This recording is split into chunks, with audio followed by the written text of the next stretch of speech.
São Paulo acionaram a justiça, né? Contra esse rodízio ampliado. O Grupo Parlamentares em Defesa do Orçamento, PDO, protocolou nessa quarta-feira essa ação popular contra o rodízio ampliado na cidade de São Paulo. Bom, quem são esses deputados? Nós temos aqui informação que compõem esse grupo aí: o deputado Sargento Nery, deputado Coronel Telhada, deputada Letícia Guiar, Márcio Nakashima, Coronel Nishikawa, Adriana Borgo e Ed Thomas. Nossa, é um grupo que realmente é quase um batalhão, né? Tem coronel, tem sargento. A Adriana Borgo é esposa de policial militar, se eu não estou enganado, né? Minha memória não me trai, muito bom. E quem está aqui para falar com a gente agora, ao vivo, 1h07, é o deputado Sargento Nery, um dos deputados que compõem essa ação do partido Avante. Ele que é deputado técnico em polícia ostensiva, preservação da ordem pública, tecnólogo em segurança pública, bacharel em direito. Já foi da rota, né, Sargento? Ou do BAEP. Bom dia, né? Bom dia. Fernando, bom dia, Fernando Martins, vocês, seus ouvintes. Não servi na rota, mas servi no 5º BAEP. No BAEP, no BAEP. Na região oeste da Grande São Paulo. Muito bem. Não é brincadeira, não. Ali é batalhão, coisa pega mesmo. Tem que estar de olho na criminalidade. E o Sargento Nery virou deputado, foi eleito e está, inclusive, integrando isso. O deputado, o pessoal tá bem bravo com esse rodízio, pra te falar a verdade, viu, deputado? O pessoal tá meio... eu vou ser sincero, eu não notei diferença. E no trajeto que eu faço, tanto pra televisão quanto aqui pra rádio, né, o mínimo que eu tento, né, fazer de trajeto que eu tenho que trabalhar, nesse serviço essencial que é levar informação para as pessoas, eu tenho visto volume parecido de veículos na rua, mas muito mais gente apinhada no ponto de ônibus, na estação do trem, na estação do metrô. Minha mãe lá de Araraquara me ligou hoje. Ô filho, você tá vendo a Estação da Luz? Falei, não, só tô vendo gente, a estação já não dá para ver mais. Né?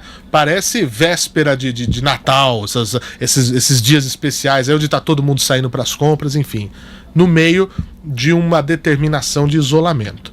Vocês, deputados, pergunto em nome do senhor, sargento, estão atentos a isso? Como é que vocês veem essa situação e como surgiu a ideia, né, desse grupo entrar com essa ação? Bom, primeiro que é um decreto, ao meu ver, abusivo do prefeito de São Paulo, uma incoerência com tudo que o governo do estado de São Paulo vem pregando, e o próprio prefeito, né, que bate no isolamento, quer o isolamento total. Nós tivemos informação da imprensa, que vem fazendo um bom trabalho, que teve um aumento de 600 mil pessoas no transporte público. O transporte público, ele traz pessoas de vários locais da cidade e também leva pessoas até os hospitais, né, e pode ter pessoas contaminadas. Então, o que teria que ser feito? Um planejamento para diminuir as pessoas no transporte público. Eu posso te dizer que não deveria nem ter rodízio, porque o lugar mais seguro para uma pessoa hoje transitar é no seu veículo, com a sua família, e não no transporte público. Então, devido a essa contradição de determinações, nós entramos com ação popular. Infelizmente, foi indeferida de plano pela juíza da 14ª Vara. Nós estamos aguardando a manifestação do Ministério Público e já estamos pensando o que fazer em termos de recurso, para que realmente a gente consiga quebrar esse rodízio que veio afetando realmente a população paulista. Bruno Covas, eu acho que deveria voltar atrás dessa decisão, ouvir a população, porque a população está clamando. Olha só que coisa.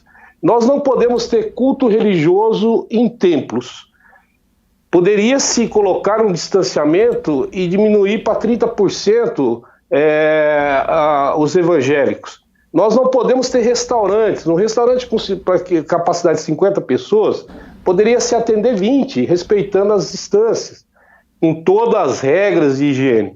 Agora, esses estabelecimentos comerciais estão fechados, os templos religiosos estão fechados, mas o prefeito acumula mais de 600 mil pessoas no transporte público, em ônibus que não tem ventilação, não tem janela, metrô não tem ventilação.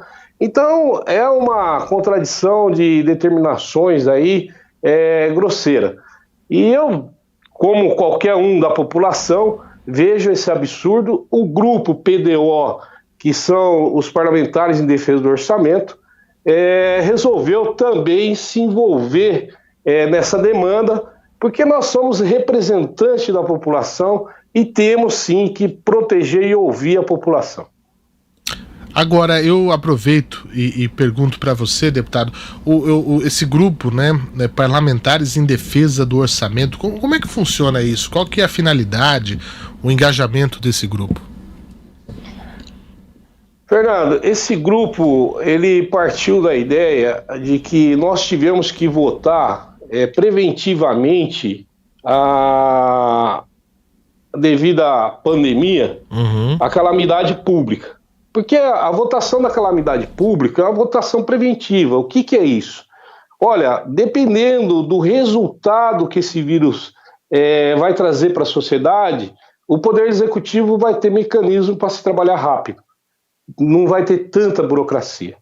Então a licitação é dispensada. Mas não é porque a licitação é dispensada que se despreza os preceitos da boa contratação.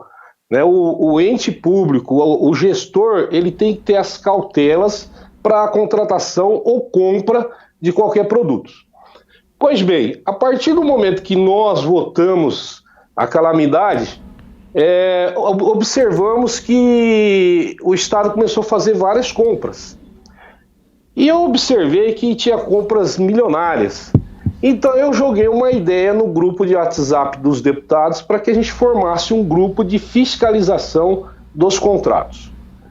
Dos 94 deputados que ali se encontram, o Coronel Niscal, o Coronel Telhado, Márcio Nakashima, Adriana Borgo, Ed Thomas e a Letícia Aguiar, aceitaram a minha ideia. Nós fizemos a primeira reunião, eu levei um escopo do trabalho, eles aperfeiçoaram e aí nós damos início ao trabalho. Como é que é formado esse grupo? Nós temos 3 grupos separados. O dos deputados, que fazem a fiscalização, vai ao campo, vai à rua fiscalizar. Nós temos assessores que cuidam só da busca de contratos, que são muitos. Então é por amostragem, ele puxa o contrato, analisa tudo. Se houver alguma coisa errada, nós vamos lá fiscalizar. E nós temos o grupo jurídico, que vê toda a legalidade dessa consulta desse grupo do orçamento. Então ele vê toda a legalidade, se houver algum erro, alguma coisa que deixe em dúvida, eles nos apresentam e aí nós fazemos o trabalho realmente de fiscalizar. Então é dividido dessa forma e foi dessa forma que aconteceu o grupo PDO. Deputado, como é que o senhor vê a postura do governo federal, do governo estadual, da prefeitura e a própria atuação da Alesp em relação à pandemia que nós estamos vivendo? Eu vejo um trabalho muito político e pouco sanitário. Eu gosto de lembrar que em janeiro e fevereiro nós já tínhamos o problema do Covid no mundo.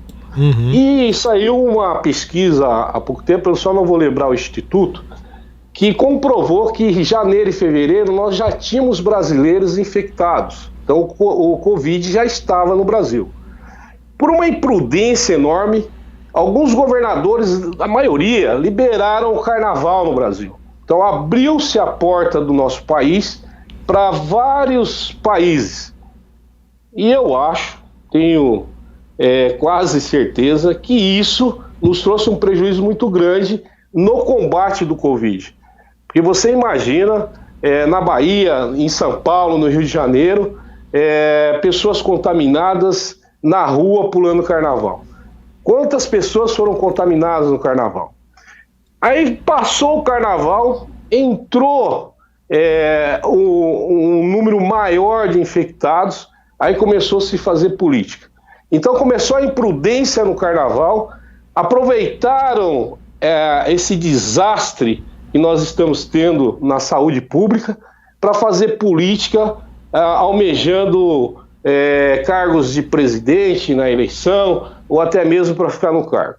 O que nós precisamos é menos embate político, nós precisamos é trabalho e resultado. Por isso, Fernando, que quando eu criei o grupo, eu pedi para os deputados, nós não vamos trabalhar com ideologia e nem de forma partidária. Nós vamos trabalhar tecnicamente pelo resultado, porque nós precisamos ter no trabalho credibilidade. Nós não podemos mais ficar brigando por ideologia política no momento desse, ou porque o partido A, o partido B é ruim ou bom. O que nós precisamos saber é o seguinte, o dinheiro público está sendo investido bem, é para a população, é em benefício da população? Ninguém mais está se favorecendo do dinheiro público? Não. Então, parabéns. Se está, nós temos que fiscalizar e cobrar providência.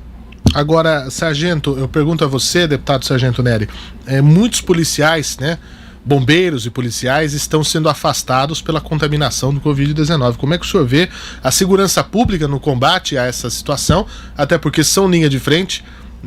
Se a gente fala em trabalho essencial, não há, acho que a segurança pública e a saúde estão ali, né, no topo do que é essencial para a sociedade se manter em ordem, né? Como é que o senhor vê isso? O senhor tem recebido reclamações das entidades ligadas aos policiais militares? Como é que o senhor vê isso? É preocupante a situação da corporação? Fernando, a Polícia Militar ela é o primeiro socorro do cidadão. Só para você ter ideia, nós não temos ambulância para socorrer todo mundo. Quando uma pessoa passa mal, a primeira coisa que o cidadão lembra é ligar 190 e vai o policial militar lá para socorrer, para restabelecer a saúde dessa pessoa. Então o policial militar ele está sempre à frente e tem a grande possibilidade de ser contaminado. Eu fiz um pedido ao governo do estado que o HPM, que é o Hospital Militar, precisa de um investimento de 4 milhões para colocar em ordem para fazer o atendimento dos policiais. Até agora, o governo do estado não proporcionou esse recurso ao HPM. E eu venho pedindo incansavelmente para que façam. Porque nós temos um problema também. Nós não podemos colocar um policial militar em determinados hospitais internados, porque nós podemos colocar o policial militar e os funcionários da saúde em risco, porque nós podemos ter marginais que queiram matar esse policial. Porque nós sabemos que tem alguns policiais que atuam tão eficazmente nos bairros que eles ficam marcados e jurados por morte. Então eu fiz esse pedido ao governo, que fizesse um investimento no Hospital Militar para atender os nossos policiais. Também fiz um pedido para que aumentasse o número de testes para a Polícia Militar, porque nós temos uma vida na caserna que nós temos o alojamento, que é onde os policiais se trocam, onde os policiais se fardam para iniciar o trabalho. E eles têm que ir para uma sala de aula para receber as determinações e as ordens de serviço. Então há uma facilidade na contaminação entre os policiais. E por isso nós precisamos ter mais testes para trabalhar preventivamente para retirar o policial que possivelmente está infectado para que os outros não corram esse risco. Até para que a segurança pública não entre também em colapso. Mas está sendo difícil de esses pedidos serem atendidos pelo governo do estado. É uma pena. Quanto aos funcionários da saúde, eu tenho muito a elogiar. E por que isso? Eu também fui contaminado. E eu fui tratado no Hospital Antônio Giglio, em Osasco, hospital público do SUS. Eu confio muito no SUS. Quem me tratou foi o Dr. Marcos Siqueira, o qual fizeram um trabalho excepcional. Então, em nome do Dr. Marcos Siqueira e de todos os enfermeiros do Antônio Giglio, eu quero parabenizar esses profissionais da saúde, que vêm fazendo um trabalho maravilhoso. O sargento, deputado, eu pergunto também sobre a força policial. Há uma perspectiva de um lockdown mais severo. Se a situação não melhorar, a quarentena que o governador colocou até o dia 31 de maio vai chegar essa data e os índices de isolamento não parecem estar a contento daquilo que o governo quer. Há perspectiva até mesmo de uso da força policial para coibir a pessoa na rua. Falam de polícia poder multar, enfim, até aqui na cidade de São Paulo houve isso. O governador disse que não tem condições de usar a polícia militar para isso. O senhor espera que possa ser usada a polícia nesse sentido? E o senhor acha que faz sentido usar a polícia dessa maneira? Não, a polícia não é do governador. A polícia é uma polícia de Estado. E a Polícia de Estado, ela protege o cidadão. Então eu acho que o governador, ele deve ter a responsabilidade de não colocar os nossos policiais contra os cidadãos. Pelo contrário, ele tem que fazer um trabalho de protocolo quanto à liberação do comércio, quanto à liberação das indústrias, empresas. Nós já perdemos 2 bilhões em ICMS só no mês de abril. Nós tivemos um acúmulo de 1 bilhão e 200 milhões nos 3 primeiros meses do ICMS e só no mês de abril perdemos 2 bilhões. Nós fizemos uma visita, Fernando, no hospital de campanha do Ibirapuera. Foram os únicos deputados que visitaram o hospital de campanha do Ibirapuera. Nós entramos lá. A capacidade é para 268 leitos, atendimentos. Nós tínhamos lá, onde nós visitamos, 45 pacientes. Segundo informação da administração, estava com 136 pacientes sendo atendidos. Nós conversamos com um rapaz e ele nos disse, inclusive foi para a deputada Adriana Borgo, o meu teste deu negativo, eu quero ir embora daqui. Então, a capacidade não chegou a 50% desse hospital de campanha do Ibirapuera. Eu fui visitar ontem de manhã, antes de fazer as visitas aqui em São Paulo, na cidade de Tapiraí. Eu fui lá na Santa Casa. É uma cidade de 9 mil habitantes. Lá tem 3 casos, 1 curado e 2 em tratamentos. Aí eu pergunto a você, uma cidade com 9 mil habitantes, com 3 casos, tem que fazer isolamento total? A cidade de Veracruz, 12 mil habitantes, tem 6 casos não constatados, que já foi descartado, e tem 1 que está esperando o resultado. Essa cidade precisa fazer isolamento? O que eu acho que o governador deveria ter a responsabilidade de tratar esse isolamento com particularidades. As cidades que não tem caso, o caso é baixo, abrir um protocolo onde haja a possibilidade do funcionamento do comércio e empresas. Nós vamos quebrar o Estado dessa forma. Eu acho que o João Dória vai ser conhecido como o governador que quebrou o Estado de São Paulo. É claro que há uma preocupação contra a pandemia e o contágio das pessoas. Mas nós não podemos levar a realidade de São Paulo ou de alguns bairros para a cidade de Tapiraí, que é outra realidade. Então, o que eu espero é mais responsabilidade do governo do Estado de São Paulo. Deputado, para a gente finalizar, eu aqui nessa nova fase do programa, eu sou uma pessoa que quero conciliar. Eu quero ser aquela pessoa que vem aqui de coração aberto, né? O senhor, deputado, teve uma fala que as pessoas falaram que o senhor exagerou, né? Naquela questão dos policiais mortos, que tinha que... Como é que é? A resposta por um policial morto são 10 ladrões mortos, é o mínimo. O senhor foi criticado, né, pelos seus pares na Alesp, por muitos, pela sociedade como todo. Como é que o senhor vê a repercussão desse fato? O senhor acha que foi uma declaração exagerada? A gente sabe que a criminalidade, eu digo aqui ao senhor, eu acho que não existe termo mais horrível e mais vil para um país do que dizer crime organizado, porque é um absurdo o crime ser organizado e não a sociedade organizada, né? Então, quando você tem um país onde o crime é organizado, eu só lamento, né? Eu queria que o senhor dissesse isso, como é que o senhor vê essa repercussão, se já está tudo bem, vida que segue. Fernando, tem um ditado que fala que quando o cidadão está bem, ele despreza a Deus e esquece da polícia. E quando ele está em perigo, ele clama a Deus e chama a polícia. Naquela ocorrência, nós perdemos um policial que eu conhecia. Sim. Era um garoto.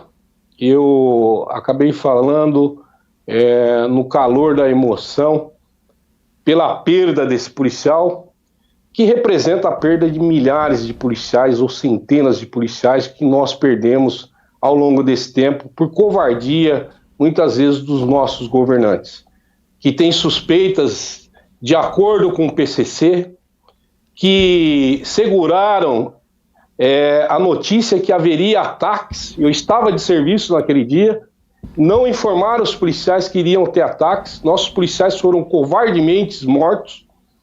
Nós estamos perdendo policiais quase todos os dias. Nós temos policiais sendo agredidos e o tratamento e muitas vezes a ação do policial ou a reação do policial é o reflexo desse submundo que existe no Brasil. O marginal já é dado a ele esse nome porque ele vive às margens da sociedade. E não venham querer que eu trate um marginal como eu sempre tratei um cidadão honesto. A esse cidadão honesto, nas minhas abordagens, eu sempre abri a porta para ele entrar no seu carro. Então não queira que eu faça o mesmo tratamento a esse cidadão que levanta 5 horas da manhã, a você que está até 4 horas da manhã trabalhando, para um marginal que tira a vida de qualquer um. Para eles, todo o azar é pouco, Fernando. Para o cidadão, todo o apoio policial é devido. Se o criminoso saiu para o crime, meu amigo, paciência, ele vai ter que, uma hora ele encontra o dele. Com certeza. Eu acho que o rigor é fundamental. Deputado, estão perguntando aqui no nosso YouTube, a participação do nosso público, são milhares de pessoas nos acompanhando ao vivo pela internet, sem contar o rádio, as outras plataformas.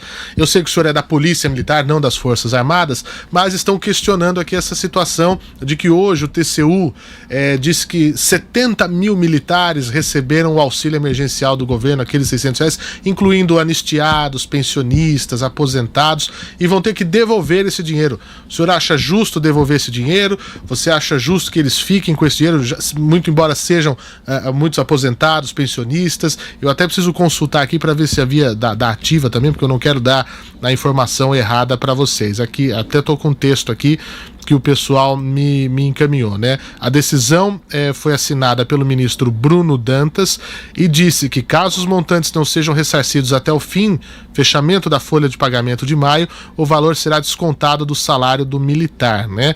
A informação que, incluindo 73.142 CPFs na base de dados, militares ativos, inativos, de carreira e temporários, além de pensionistas, dependentes e anistiados. 44 milhões quase de reais nessa primeira parcela, sendo que tem muita gente aí que está precisando, já está com a sua despensa vazia e não recebeu. Qual a opinião do senhor sobre isso? Olha só, eu sou uma pessoa muito sincera, Fernando, e às vezes as pessoas me criticam por isso. Esse fundo de auxílio não foi feito para os militares ou para pessoas que têm salários mensais. Esse fundo foi feito para pessoas que realmente estão sem nenhum recurso financeiro ou está recebendo. Mas é plausível, e eu venho batendo nessa tecla, que principalmente os militares estaduais e o pessoal da saúde deveria receber um bônus, uma contribuição pelo que está fazendo e pelo trabalho que está executando. Porque nós temos profissionais de saúde que não podem nem ir para casa, tem que dormir em hotel. Nós temos policiais militares que trabalham na cidade de São Paulo e moram no interior e não conseguem ir embora para casa, porque nem ônibus tem. Então, eu acho que o reconhecimento deveria ser uma coisa à parte para esses militares. Agora, é incabível pegar isso que foi aprovado, que seria para uma pessoa que não tem rendimento nenhum, também disponibilizar a esses militares que têm renda mensal. Essa é a minha opinião. Muito bem. Deputado Sargento Nery, deputado do Avante, aqui da Assembleia Legislativa de São Paulo, representa o povo paulista. Falamos aqui sobre vários assuntos, inclusive sobre a questão dos militares nessa pandemia. Eu só tenho a agradecer ao senhor pela disponibilidade em falar conosco. Nosso microfone está sempre aberto. Pois não? Eu posso te dar uma informação, Fernando, que eu acho importante? Como jornalista, deputado, informação nunca é demais. É verdade. O primeiro trabalho do PDO foi sobre um contrato de 14 milhões de compras de aventais, né? Nós fizemos toda a pesquisa da empresa, levantamos que possivelmente haveria uma irregularidade. Aí nós fomos a campo e fomos até o endereço dessa empresa. Chegando lá, não era uma empresa, e sim uma residência do proprietário da empresa. Era uma empresa individual com um capital de 20 mil reais. Nós questionamos ele sobre a produção. Ele havia terceirizado a produção de 1.100.000 aventais. Ele não nos quis levar na produção, ele não quis mostrar a nota da matéria-prima. Diante de todas essas evidências, nós fizemos uma representação e protocolamos direto com o presidente do Tribunal de Contas do Estado, chamando o Ministério Público para o caso.